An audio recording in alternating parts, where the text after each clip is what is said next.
Hello, my name is Father Charlie Bouchard, and I'm here to present a word of hope for Thursday, December 7th, which is also the feast of St. Ambrose.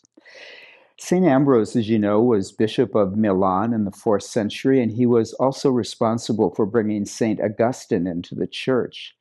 There is a story told about his childhood that when he was very little, a swarm of bees landed on his face and left a drop of honey.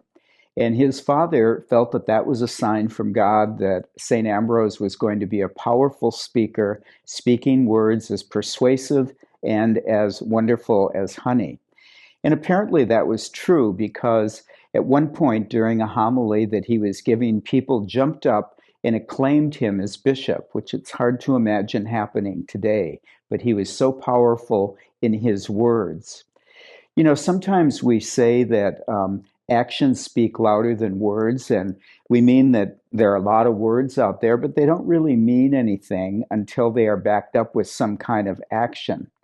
We also sometimes say that talk is cheap, and of course, that can also be true. People can say lots of things, but it doesn't result in anything happening. And yet, here we are in the season of the Word. And I don't think in this season we would say that talk or words are cheap, because this season of Advent is one in which we prepare for the coming of the Lord in a miraculous moment in which the Word and the action of God came together in a dramatic, miraculous way. That the Word and the action of God were bound together in such a way that they brought into existence the Son of God in the flesh, somebody who looked like us, who had human emotions, who had all the attributes of a human person, but who was also God. This definitive spoken word that really opened up the world to the salvation that God has promised. I think as we are in this season, as we reflect on words, it's important for us to think about the words that we speak. We want them to be valid, we want them to be true, and above all, we want them to reflect our innermost hearts.